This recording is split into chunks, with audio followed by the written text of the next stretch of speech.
Wait a minute, leave meeting, no, got it. Oh, so if we look at Earth from space, you see this very narrow skin going round. Can someone say, are you seeing that all right? Yes. Yeah. Now that's incredibly small. It's thinner than the skin on a on an onion.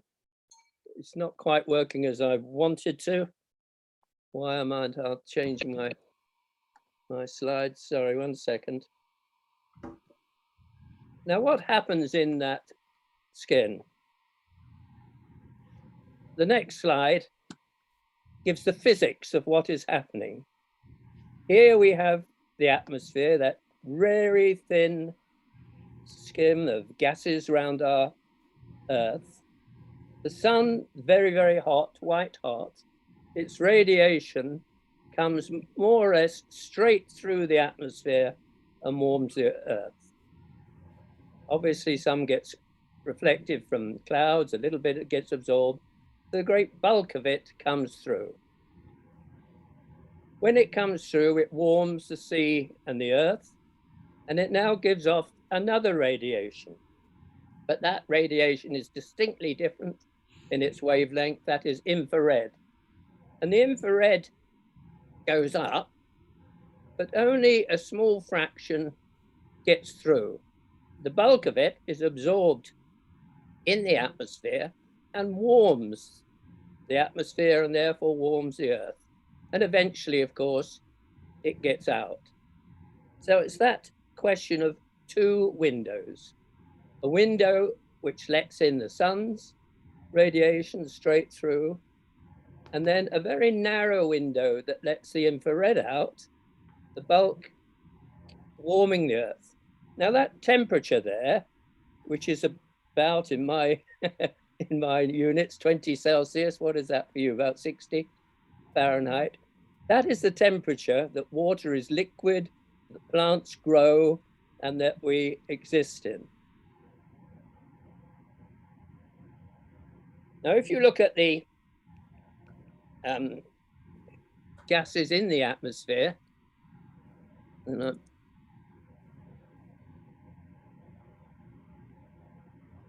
the outgoing ones are absorbed in atoms that have three, in molecules that have three or more atoms. And these are the ones that absorb. They're the greenhouse gases. So just if you read the text, the reason is because they resonate with the radiation. When I was a student, I had old cars and they used to rattle at certain speeds, and I'd put my hand on the things to try and stop them rattling. And if you went a bit faster, they didn't rattle anymore. So this rattling is as a resonance that occurs in those gases. Now, what are those gases? They're ones, as I say, with three or more atoms in the molecules. There's water, there's carbon dioxide, but also methane and nitrous oxide, and a few others. But these are the main ones. Now, what has happened is those concentrations of those gases, carbon dioxide, methane, nitrous oxide, have remained constant for as long as the records show, until the Industrial Revolution. So since the Industrial Revolution, those gases have raised remarkably in concentration. If you look at carbon dioxide alone, these are the readings taken in the middle of the Pacific. You see how they've gone up. These are the more recent ones. Since 1960, which doesn't seem all that long ago to me, and up it goes, and each year it's getting more and more. And it's quite clear, despite the COP26 and so on, that that will go on increasing. There's not been the commitment to stop it. It's measured, everyone knows it's happening, and on it goes.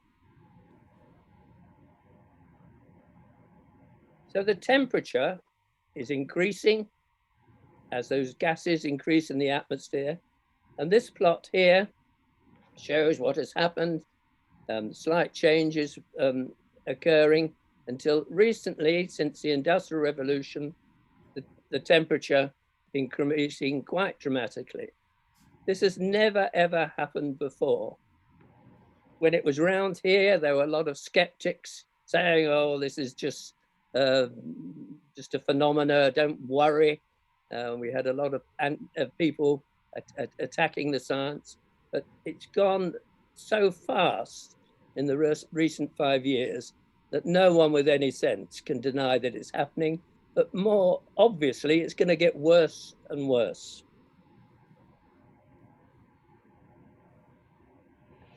Now let's think again about where we get our energy from.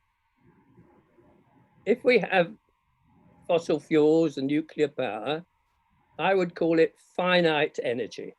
There's a certain amount wrapped up in fossil fuels, there's a certain amount in nuclear.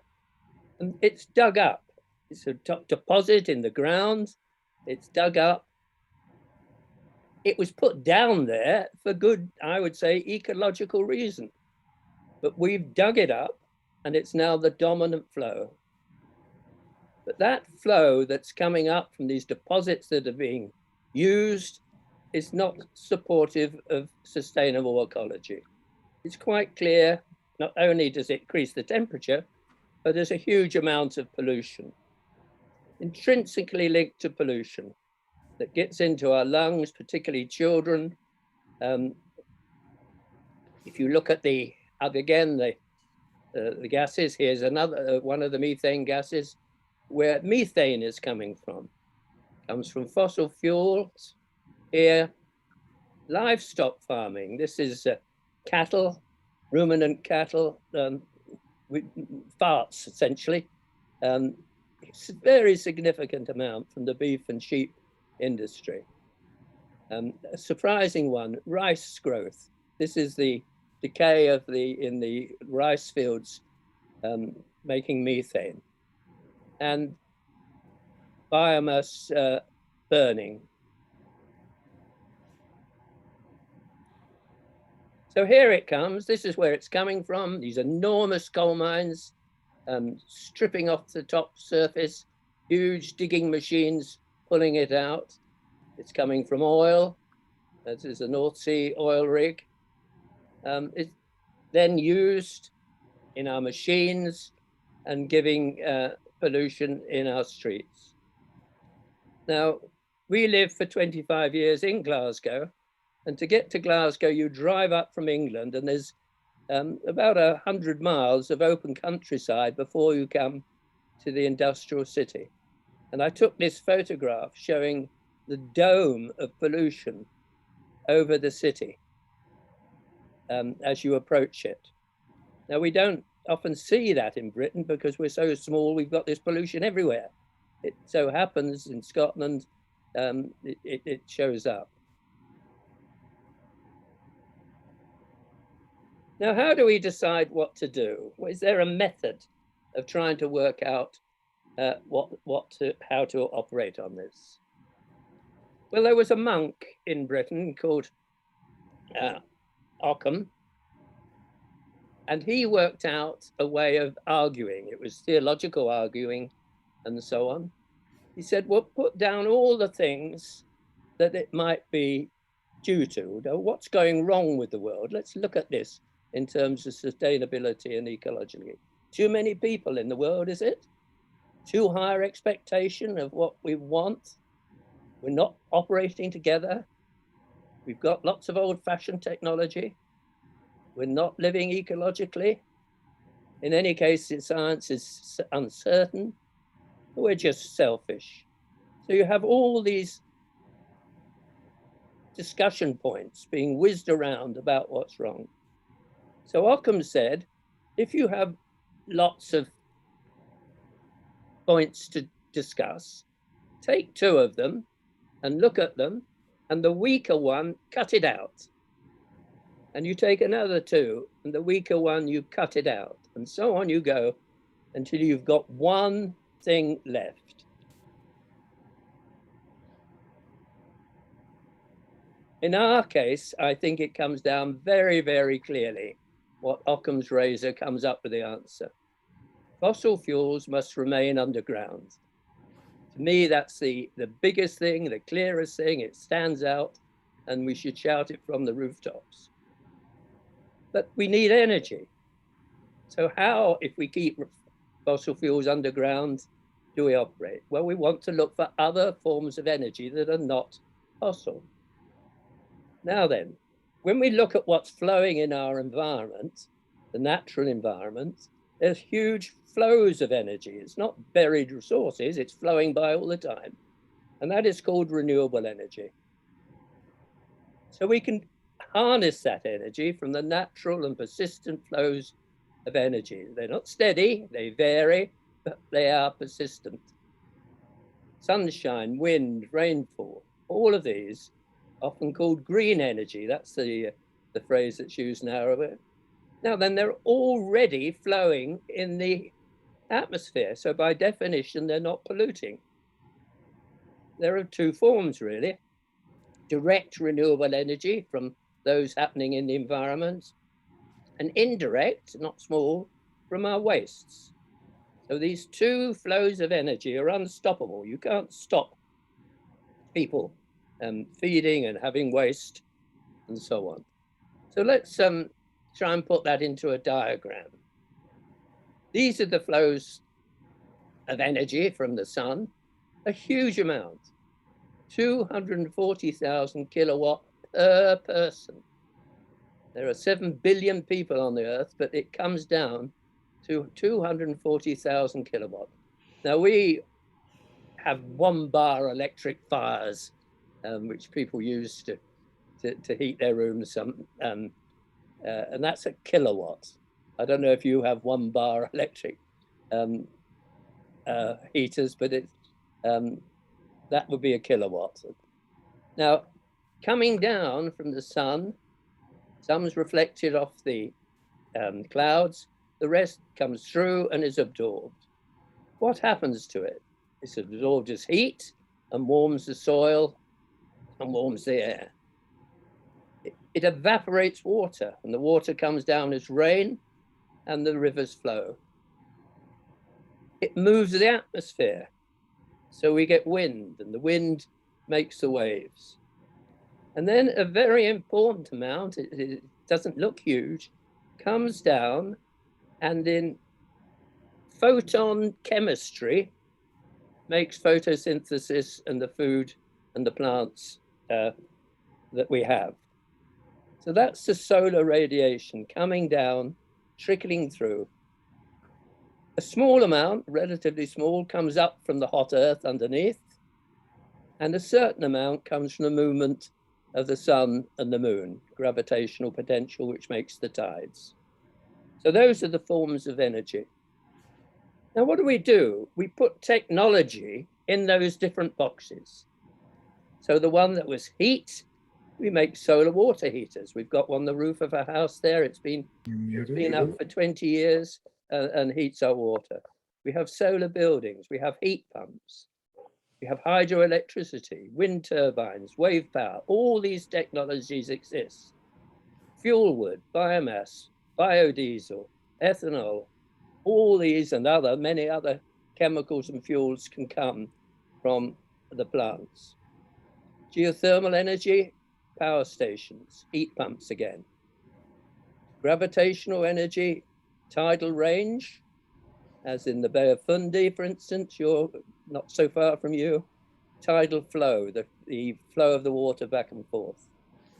Then a branch that's coming from, similar in a sort of way to that made photosynthesis, photovoltaic cells, making electricity directly from the sun.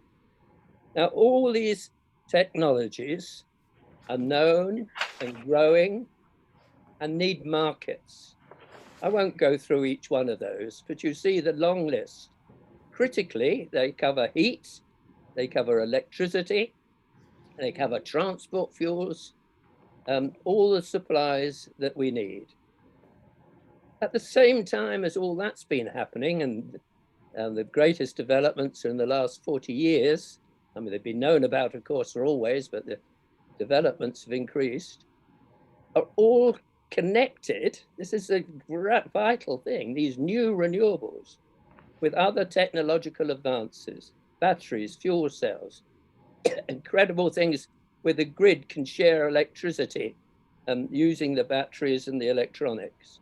Digital electronics, online control, electric, hydrogen vehicles, and then weather forecasting. We know when it's going to be windy, we know when it's going to be sunny and not.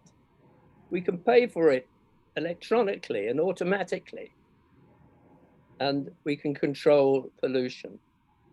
So all this has been happening in the last 40 years, 50 years, with increasing ability, increasing technology. I mean, one of the things we've splashed out on is a Tesla car a year ago. Wonderful technology.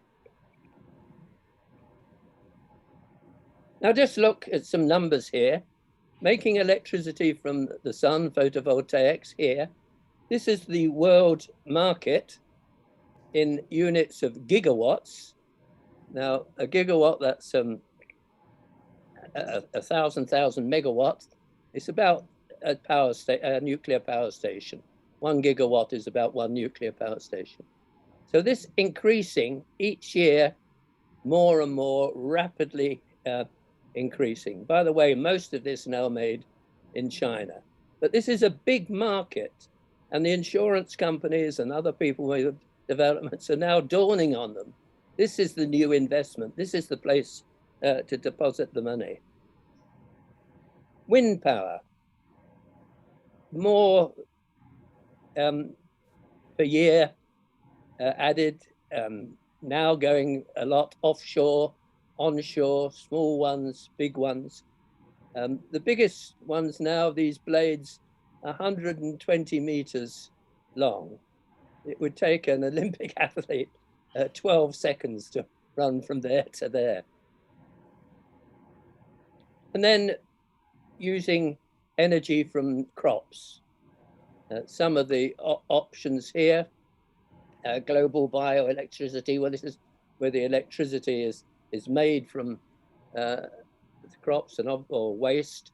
Here's a sewage plant catching the methane from the digestion of the sewage, going to make electricity in an engine. So all these technologies are here, they're known, they're growing, they're industrial. So that's where the money has to be invested now. And it's slowly dawning on some of these investments companies that they've got to look to the future and pull out of fossil fuels and put it into renewables. And this is the investment in the previous year. So now the fossil fuel bit is decreasing, the renewables is increasing. All these things are happening. Picture of an electric car here. It's got a bit of extra generation now from the solar panels on the front. A new thing is electric planes. They're small. They're not fully licensed for passengers. Some that can go up as a helicopter and then turn and go along.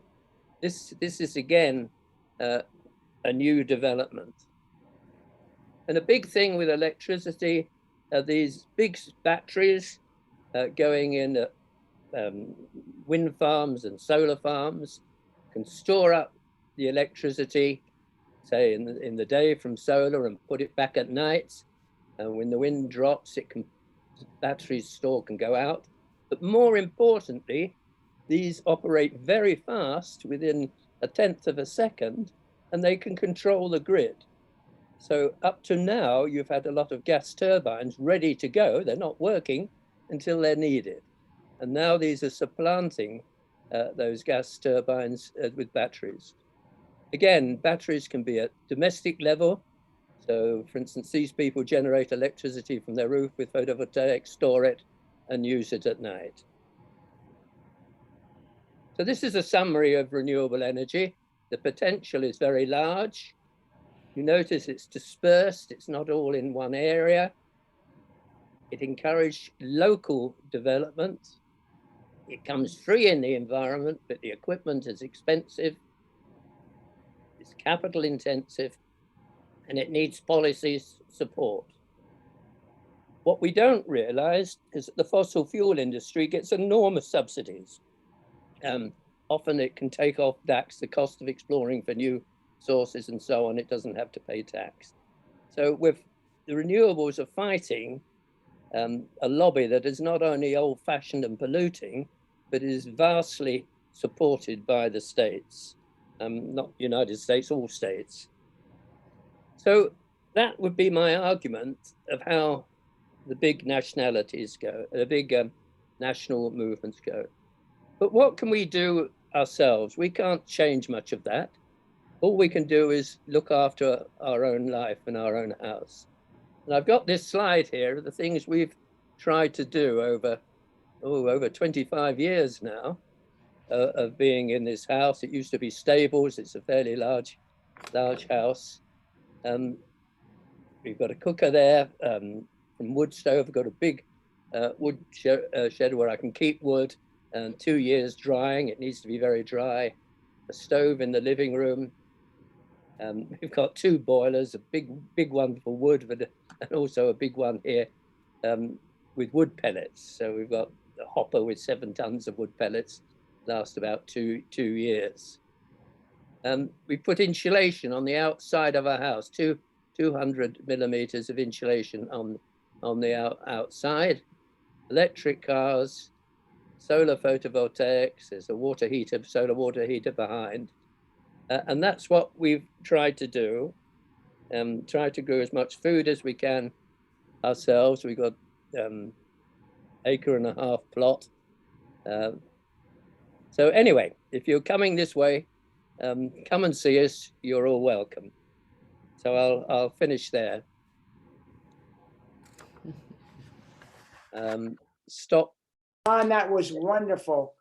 Thank you very, very much. Questions or comments for John, please? You'll have to unmute. If they're going to ask a question, they have to unmute. Oh, am I unmuted? Yes, you're unmuted. I'm talking about people who want to ask. Oh, I see. Yes. John, I've started off. One of the things that that we are talking about before the session started is how about a bunch of us from Trinity and the Green Team, when we go shopping at Giant or Safeway or whatever, we go to the management and say, listen, we're very concerned about the environment. Have you ever considered replacing some of your open refrigerator cases and freezer cases with ones that have doors or sliding glass or whatever, and in a way helping people reduce their use of energy? Would that be a viable project for some of us to take on? I think it's a pretty easy one.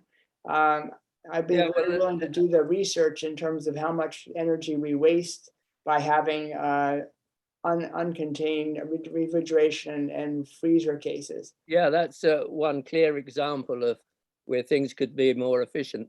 I think in practice, you're either dealing with a small local shop where you can speak to the owners and they know their bills and they're worried about it, of course, and so on. And you could make progress if you get to know them and so on in a preachy way. Particularly beneficial if there's a local people that can give a demonstration. But most shops these days, and it must be for you more than us, are big organizations. And the manager of that branch has no power whatsoever over the equipment that goes in, and probably doesn't even know its energy costs. That's looked after by another department. So it's really for the big companies to start doing things. They do. There's probably more behind the scene than you perhaps know about. And one thing a Green Team might think of doing is visit some places. It's quite surprising. you go, I mean, a big store near us, a national store, all their heating is coming from biomass in a big boiler around the back. And they had no idea that it was there. They don't tell anyone. They've got certain tariffs with electricity companies and so on. So they are bothered by these things. They'll often have an energy manager, and to go on visit is always a good thing. Good, thank you. Carolyn? Yes, John. I've sent you some information about what we've done as a green team, but if there were only one thing we could do as a group, what would you say we should focus on? Just the most important thing. Well, I'll pretend to be the Pope and say you should pray, but I think he's already said that. I think visit each other's homes and see what you've done. We did that locally. There was a local group, and we had open homes for people to come and visit our homes and see what we've done. And then we went to each other's homes, you see. And it's amazing. I think there were 5 homes involved. And we all did sort of different things because of our houses' opportunities and our background. And we learned from each other. And one house, I tell you this, a couple about our age and so on, and he had all his bills laid out on the table. And I looked at his water bill, and it was 10% lower than ours. Now, we're very, very careful with our use of water. So I said, well, how is it your water is so less than ours? And the wife said, it's all his it's all his fault with our slush buckets. I said, what do you mean? She said, oh, when we run the hot tap and it comes cold to start with, we have to catch the water in, well, an old milk bottle, plastic, and we keep that. So before we start washing up and we're sloshing the dishes, we use what we've kept from the cold, you see. So we thought this was a great idea, and we started it. And we started it with showers as well.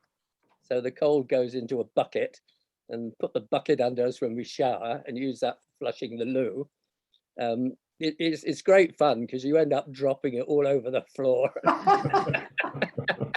Anyway, after all this, our bill went down by 10%, which is not a small amount, actually. No. So there are all sorts of things you can learn from each other.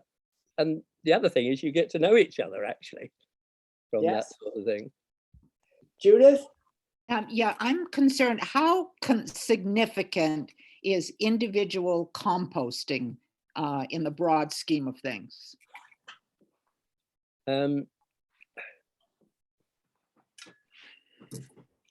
Difficult to put a number. I would say it's the order of 5% nationally, but I'm just guessing. What I would say is, for your own house, it's extremely important, because you're doing the right thing. You are got compost. There are different ways of doing it. You've got good soil from it for planting, and it's satisfying. By the way, with household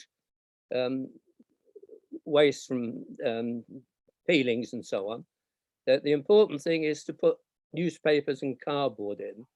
So you put that, say, in a container. We've got them with lids that come off and goes in. And so you tip it in, then you put a layer of cardboard across and on. And once that gets going, you end up with little worms, little red worms. I mean, I'm not sure it will all work with you. You'll have some sort of worm. And it all breaks down, and you can keep tipping this in, and you end up with this lovely compost. Well, I'm concerned about, I live in a condo association of about 550 units, and I'm just starting to work with them to see what we can do about composting, because there's no way that any individual can have a bin where they're composting. You know, but it's more a matter of collecting the waste and either having it picked up or depositing it somewhere. And because I think that's the only option for large units, of which we have a lot of them around here. Yeah, well, they're owned by someone or managed by someone. they should be composting for sure. And if you have meetings where you can put your point of view, I mean, that really is essential that they're composting. Our local associations, municipalities will collect compost, and mostly it's garden compost, and that goes off in separate vans. And I've been to one of these places, it's all chopped up and then heaped up, and it's compost, and within about a year they've got compost that they can sell to plants. So it's all known, it's all done. Some organizations do it. It's a question of getting yours too. Yeah. Thank you. Jean Kennedy and then Ellen Barlow. Okay, I think I have some answer for the woman who just asked the question. I belong to a composting group called Compost Crew, and they come to individual houses, but just as she pointed out, there are difficulties because if you're in a condo or you're in a townhouse situation, it's not as easy. But I found out yesterday that they can be negotiated with, because there's our Chevy Chase Village has negotiated a settlement, what do you want to call it, with them to come, and if all people sign up, they will come once a week, as you do for your other recyclables, and take the composting away. And they've gotten it down to $16 a month per house. That's pretty good, because I'm paying somewhere between 20 and 30. But I'm willing, because, and then the other thing about this issue of how you collect it, all you need is everyone has a grocery bag, plastic baggie in their freezer. And as you, just the way you put your grease in your freezer in a can, you put your peelings and your leftover dinners and your napkins that are full of food that can't go into your paper recycling, and you put those all in the freezer. And just as the grease doesn't smell in your refrigerator, neither does the garbage that you put into this whatever container you use. I have one that's a regular plastic, and then I have an additional one that's just a Safeway baggie that I open up and throw everything in. It's wonderful. There is no smell. There is no smell in your garbage. And there's no garbage going down the chopper into the rivers.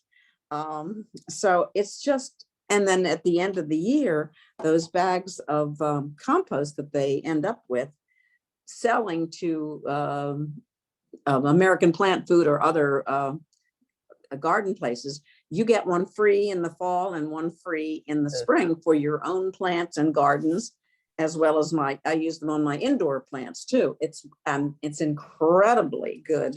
But you don't have to do it yourself. That looks to be an excellent example. If you visited each other's apartments and homes, that's the sort of thing you would see. I mean, seeing it happening. Yes. Would you be prepared to have people descend on you and have a look? Well, we don't do that sort of thing, but I can see how it happens more with houses than it does with condos or with townhouses. Yeah. People kind of go their own ways. But anyway, you're right, it's a possibility. But I just, somehow, if that woman would like to call Compost Crew and see what they'll offer, you know, for the whole building, and they might have a receptacle in the basement door or something of the building, or, I mean, it's all over the world. Someone said to me in Japan, they have every single city is ringed by compost farms because you need to put it back into the soil. Yeah. If you look at households, the easiest thing in this country, and you tell me what it's like for you, is to buy your electricity from a green company, a company that has wind and solar and so on. And can you choose your company that you buy electricity from? You can in Maryland and Virginia, but not yet in Virginia. I'm sorry, Maryland and DC, but not yet in Virginia. Yeah. Well, that's not exactly true. I mean, in Virginia, I purchase it through Dominion Power. Oh, that's good. Yeah, so they do an offset. You buy it from a green energy. Oh, good. I'm sorry. I stand corrected.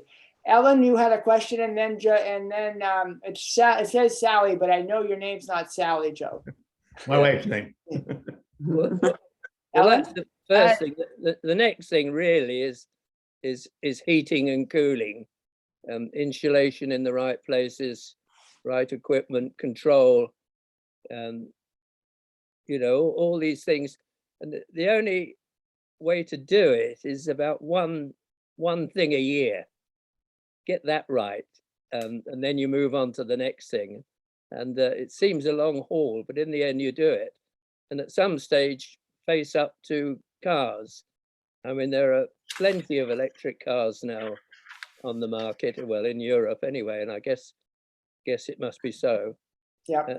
An electric car is so much more efficient, can run on renewables if you've got a green electricity company or you generate from your roof. That's the way in the future for sure. They're more expensive to buy, but after about 10 years, you're beginning to get the money back because the running costs are so low. Yeah. Ellen, what's your question? John, I'm John in England. I'm wondering if the back to the food composting for a moment, if that's a citywide or a locally supported by your tax dollars kind of effort, or is that privately run that that there's pickup of compost? The ones we have, I mean, we don't use them because we have your own system, but the people who do use them, well, we call it the municipality. Okay. So it's tax supported. The town, city, municipality. Right. So what's happening here in this country is that there's one city that has, you know, led the way, San Francisco. It's part of the tax structure, and it's required that everyone not put their food waste in the other recyclables, but that they separate. And so that's the model. And in DC, we're on our way. The first step will be single family homes. They're gearing up for a pilot in Montgomery County. There's 2 pilot projects already. In other words, where these companies that Jean, you use, Holy Trinity uses one, we use one, Veteran Compost is another major one. They will become probably the contractors that the city then absorbs, and we won't be paying a thing because we'll be paying it through our tax dollars. If we all keep our eye on the prize and keep moving it towards, I mean, this should be, I really consider it an educational opportunity for everybody to see if you do one thing and it has results, what else can we do? As you say, John, one thing a year. But I mean, there's many more things to do. But anyway, we're on our way regionally to have food composting be part of our. That's good. That's good. I mean, the politicians have to feel it matters when you come to voting.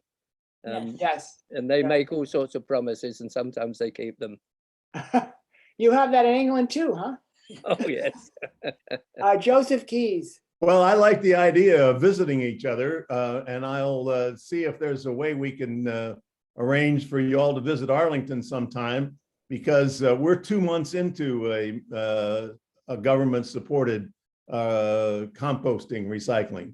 We're about 2 years into, or maybe 3, into all organic waste from the gardens being recycled every week in big green containers. And then about 2 months ago, we were each delivered a little container and told to put our compostables in it, and they collect that once a week in the bigger green container. So you take your little big bag out of your caddy there, tie it up, and put it in your green container. Put that out, and they collect it each week. Yeah. So, I mean, we're unusual in having a big plot, I suppose. Right. You know, it's 1.5 acres. You're in acres, or nearly a hectare, which is a big garden. So we're urban people here. Yeah. City people here. Mostly. Yeah, well, I can see that it's city. Yes, yeah. But the idea that I wanted to pick up on was what seemed to be the big idea was keeping the fossil fuels in the ground. Yes. And one key to that, everybody, it seems to me, is to remove the subsidies. I think we don't appreciate the enormous subsidies that the fossil fuel industry gets from taxpayer dollars. Yeah, we don't. It's the same in Britain, and you don't see it, you know. And it's because, as I say, with oil exploration, the cost of exploring from oil, they can take off their tax. You see, so that amounts to a subsidy. So And they will fight to keep it. Has anyone been following this line at COP26? Because it did come up. Yes, they have. It was acknowledged that they cannot just simply eliminate the subsidy. So it was acknowledged. It's mentioned, but the big thing really came down to one word. If you heard this, there were countries where the draft said to phase out fossil fuel. Mm-hmm. And India and China and the US actually were worried about this. And so it was changed to phase down, not phase out, phase down. No one knows quite what that word means. Oh, gee. But it's clear that the fossil fuel lobby is not really people in oil companies. It's government policy and the way the finance work and the tax works and everything. Right. It's a huge thing. We're locked into fossil fuels. And whilst I can say that Occam says clearly, stop it. It's re-election money, John. That's why I find it disappointing that they haven't say it's not going to be difficult to stop it because there's plenty of renewable energy. And that word has not been used, unfortunately. I don't know why they don't say what opportunities there are. You know, 15. John, could you tell us a bit about the results of COP26 and how you see them, how you would analyze them, positively and negatively? Well, I can only say what people are saying, that they say it is a definite change from the Paris one, because of greater interest and concern. I'm not quite sure I'm choosing my words right, but when worries and concerned about temperature are put forward, pretty well everyone's agreeing with that. So no one is saying that the climate is not heating. That's accepted everywhere. The real thing comes down to the politics of certain countries, and they always pick on India and China because they have such huge populations, over 1 billion people. So what they do clearly matters.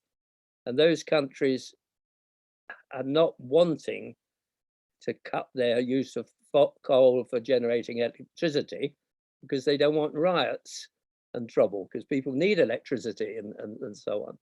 So they have to publicly go on that way. It's a tragedy because, as I say, China produces more renewable energy and sells it all around the world than any other country. So they really should be out behind it for themselves. So I think what I would say is that it's dawning on everyone what a huge engine machine the fossil fuel lobby is. I call it a lobby as though it's devious. It's not. It's the way the system works, and you can. The only thing you can do is to try and change your own life. There's no way I can change the British government, but all I can do is my wife and I try and get our house right. Well, and also, John, we were up at a rally in New York, and one of the Rockefellers was saying, this was 15 years ago, any colleges that you might be involved or universities that invest in fossil fuels, write to them and say, please divest, and use your political power to write to your legislators all the time, just telling them, do what you can do to divest. I mean, just more and more cutting it down. And I think we have to be encouraged one another that we have power, you know, when we're together. And maybe we could even have some kind of letter writing campaign like we did for Bread for the World years ago, see, I think back to what so many people are saying, we've got to talk about it, visit each other's homes, talk about it when we're out at parties and gatherings, to just keep the consciousness, as you say, John. It's very exciting. The consciousness is really there. And to keep Could I it ask, does anyone else have an electric car? partly. We have I a do. plug-in hybrid. You've got one. It's all electric, is it? All electric, not a hybrid, all electric. Me, Yeah, well He done. does. They're And lovely, Ed, aren't you have they? one too? They're I lovely, have a aren't they? Nissan. I have a Nissan Leaf. Fantastic. Yeah. And you love it, Jean? I love it. Oh, Okay, good. That's this what is we hear This too. is my second one. I started with hybrids and then Yeah. I thought, well, why not go the whole way? And Well done. all you do, you come home at 4 o'clock or 6 o'clock, and I travel just, 10 miles area around my house, basically. So the new one, the first one was 90 miles to a charge. This one's 160 miles to a charge. I Yeah. need to charge it maybe once every week and a half. Yeah. That's fabulous. We It's have wonderful. My condo association in Arlington has just put in 4 charging stations in the parking lot. Good. Wonderful. Wow, Yeah, great. I wish I could afford a car. Ed, you wanted to say something? Okay, We have a Nissan Leaf, and we're enjoying it, but we're cheating because we also have a hybrid that we use for longer trips. Yeah. yes, that's good. But I had a question for all the group, which is, why can't our Catholic institutions put solar panels on the roofs and in the parking lots? Yeah. I agree. It should be on every Interfaith south-facing roof. Interfaith Power and Light says that this can be done without upfront costs. Yeah. Because of our crazy tax laws, there are companies that will own the equipment and operate it and sell the power, the green power, to the church. The trouble is, the Catholics are organized in dioceses, and the diocese may not want to fool with individual parishes negotiating these purchase agreements. So that's what I'm struggling with right now up in Baltimore Archdiocese. Ed, there's some good news in Washington, DC. So I don't know, Holy Trinity is about to put solar on their roof. That's going to be coming June or July. We're supposed to be somebody on the call now. He's not shown up to talk about it, but and there are about 4 or 5 other churches in the DC diocese that are looking at and in various stages of planning to put solar on their roofs. And the Archdiocese is okay with you? Yes, the Archdiocese is let's say, I'm going to say it very politely, they're getting more and more enthused about it. Tell me, do Slowly. you have a system for cooperatives? Can I explain? Yes, we do. We do have, there are a number of cooperatives in DC. Actually, as Ed refers to, Interfaith Power and Light has worked, this is a local organization, John, and they will lead us in the direction of cooperatives. Yeah, there are cooperatives in all 3 jurisdictions, I believe. So a cooperative with us is different from an ordinary company. You get together and raise the money, and whatever you're putting, say solar photovoltaic on schools, for instance. So it's put on there, and then the income goes to the cooperative and comes back as a dividend. And at the end of 25 years, you get your capital back as well. But the solar stays with the school that had it. Because those things with the membership, people are putting in probably about $1,000 to $2,000 as a member of a cooperative, and they've been getting 3-4% per year dividend. Plus, at the end of 20 years or so, all the money will come back in any case. So that sort of thing has gone very well, say for churches and schools and so on. Yeah, one other thing, and I don't want to talk too much. One of the other things the Archdiocese of Washington has done is negotiated with renewable energy companies to provide solar and wind power to churches if they buy into the agreement. And I'd say more than half of the churches in the Archdiocese, I think there are 142 churches, but more than half of are buying their electricity from either wind or solar offsets. They're offsets, Joe, as you point out, but that's already happening. So, you know, it's, you know, everybody, I would say most of us wish it would happen faster, but it is happening. Yes. So again, it's a question of really sharing what one does in a group and talking about it. And Joelle Novi talked to the group maybe 3 years ago, and she said, you know, it's going to cost some money. It's going to cost you some money, and it's going to cost you some sacrifice. But that's, you do the right thing. She said, and when people keep saying, well, it's going to cost money, she says, you know, we can't keep saying that. We have to say, yes, it's going to cost us some money, just like sacrifice in the old church. So I think that's an important point. It's 21 miles. Now she claims that you can do it without any. Yes, because she realizes the groups, just so many people say, oh, it's going to cost too much money, she said. Yeah. Well, it's because, at least to watch their video, which I can send around to people, private companies derive tax benefits and depreciation benefits and crazy stuff by providing the service. But the trouble is, you need to buy your electricity from them instead of through the Archdiocese arrangement. And ours is green energy too, but it's coming from the Midwest, windmills. We should be generating our own here. Bob, I think you had a question.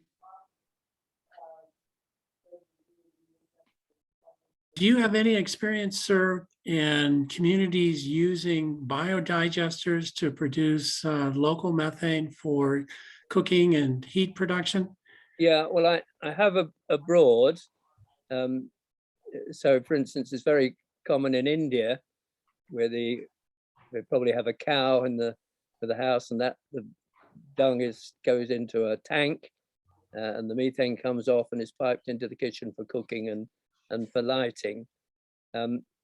What we have quite near us is a farmer that grows well, maize, we call it, and that's cut and stored, and that goes into a big digester. Yeah, I'm trying to think, it must be 30 yards in diameter. That digests the methane that runs into a generator that generates electricity. 500 kilowatt of electricity goes into the local grid. So that's all done on a farming scale. It's really quite high tech because the temperature has to be kept constant to about 55 Celsius, which is all done, and it takes chemical samples and sends them off to a lab to see how it's working and so on. But that sort of thing does work. In cities, I guess it's waste well, the sewage is the big one, actually. Sewage plants, it's very, very common now for sewage plants to catch the methane, like I showed that slide, and then to run generators making electricity that drives all the pumps on the sewage plant system. I would imagine that's pretty standard for you, actually.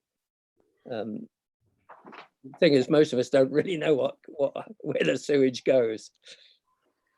What I'm thinking about is a way that we can reduce the amount of time that, in most cases, it's women in many of these countries that are spending a good portion of their day collecting firewood. Yes. For their cooking needs. And by doing the cooking inside the house with the smoke, there's tremendous pulmonary function problems associated with exposure to that. Yeah. And when you look at a country like Haiti from a satellite photo, there are no trees because everything has been cut down for heating and cooking. And I mean, the only thing with the methane, it does require the cows, the cattle. So we don't have one of those, so we can. Okay. Thank you. Any other thoughts or questions for John? I have one. Okay. Well, I think Robert had his hand up first, Jean. Robert? It looks like you're frozen, Robert. But- Robert Sorry, McGovern? did Jean have a question? Is it Jean? Am I reading? Yeah, go Mine ahead. was- Jean.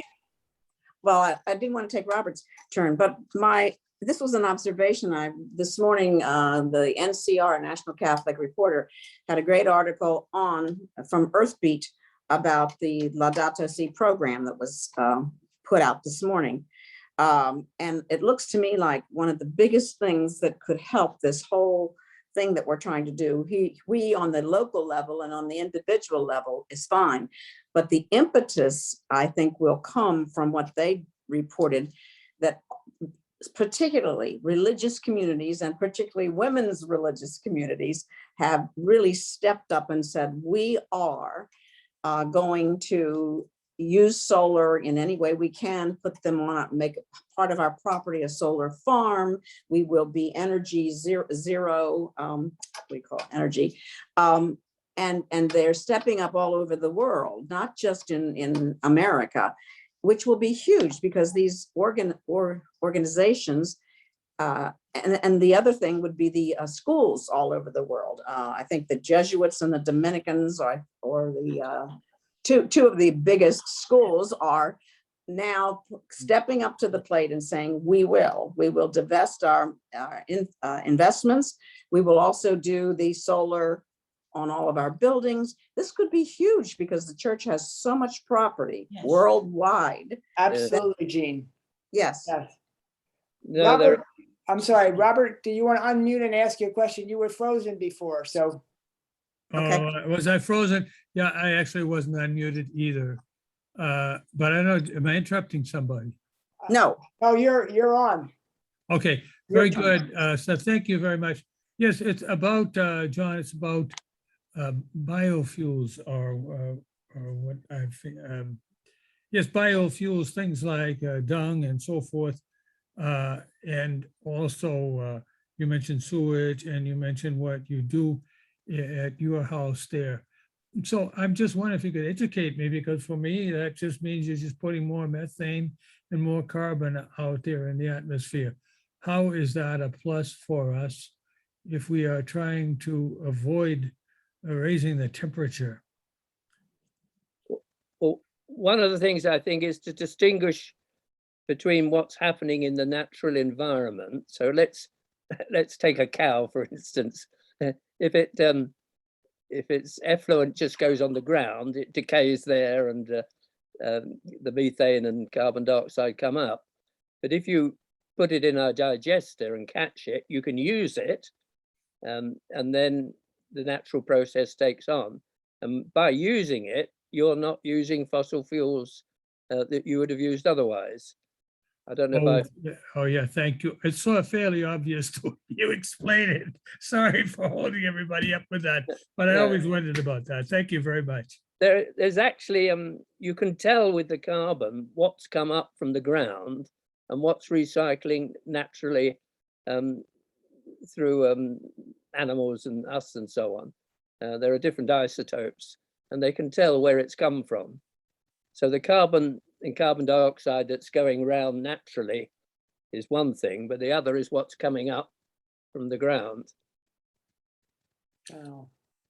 Is there any way that we would be able to get a hold of your slides, John? May I use your Oh yeah, slide please go ahead. presentation? John's got them, haven't you, John? Yes, I will send them around, Mary. Thank you. Thank you. That's great. John, there may be an announcement. We were to have another speaker after you finish, John, and unfortunately he will not be joining us. He was going to be talking about the particulars of Holy Trinity's solar project, but we got our calendars crossed, so we were going to have to schedule another time for him. But if for people who are waiting to hear him speak, he won't be speaking today. I just wanted to let the folks know, and I apologize for the. So is that my fault? No, it's not. No, it's my fault, John. Well, it's not John, only because your name is John, but not, no, it's this John that messed up. No, you didn't. Other thoughts for Dr. I'm sorry, Ellie. I want just to let you know that at the 11:30 Mass, Father Gillespie gave a beautiful homily mostly about climate change and COP26 and what we are doing and why we should be doing it. Oh, wonderful. Good for him. Good for him. What parish? Holy That's Holy Trinity. Trinity. Our Okay. pastor. Wonderful. Is there, John, is there any way, we got this beautiful banner, from the green team, and we put it up and it was beautiful. And every time we were able to walk by it, you thought about it. Is there any way that we can get that put back up? Mary, we will redouble our efforts. I know you and Ted were very instrumental in that, and Ashley and I and you and Ted and who are out. Well, first of all, we have to find it. It's evidently missing. And then once we find it, we'll have another petition to put it up and keep it up this Yes. time, right? Yeah. Right. Ashley said she was gonna do something, that she was also in. Right, but excited about Ashley that. and I've been looking and we don't know who took it down. We don't know who took it down and we don't know where it is. It may be one of those things where Ashley can't lead the charge. It may be something that we have to lead the charge, because there may be some people in the parish who don't like too many banners up. I don't know. I've just heard a rumor to that effect. Yes. Any other thoughts or questions for John? I have two, Carolyn, and I have one for Ed. Ed, is your hand still up? Ed Sabin? Okay, Carolyn? This is, excuse me, this isn't a question. This is just to say that Ashley will send the video of John's presentation around to all of us. And I've asked John Heisel and I have asked her to include the link to John Twidell's new book. It's the 4th edition of a book called Renewable Energy Resources. It's used in universities all over the world, and it's huge. It's what, 770 pages, I think, John? Yeah. It's coming out the end of the month. It's coming out, yeah. So we've asked her to send the link to that to anyone who wants it, particularly if you know of universities and colleges where environmental energy issues and courses are taught. So, yeah. Thank you. Thank you, Carolyn. Thank you, John, for sharing your book, and thank you for sharing your slides, and thank you most of all for sharing your brilliance and your passion. Yes. Oh, John, thank you very much. Well, I say this sincerely. God bless your group. I'm very impressed by what you're doing. Thank you. And we are impressed by you. And John, you're now a certified Zoom user. Yeah. Right. And a member Make him an honorary member of the Yeah. green team. a member of our green team. Right. Our consultant. Unless there's other comments, we will see you next month. If we don't see you, have a wonderful Thanksgiving, everyone. And we'll send out the recording and also a copy of John's slides for everyone to see, especially those who were not here today with us. Thank you. Okay, then. Have a wonderful day, and thank you again, John. Thank you. Yeah. Thank you. And God bless you. Thank you so much for all your work. Inspirational. Thank you both, Johns, for this Zoom. All right, thank you, Jean. Just wait till people are up. He's a good man. Such a Yes, good he's a man. good man. Very good man. Thank you. What you're doing, Joe.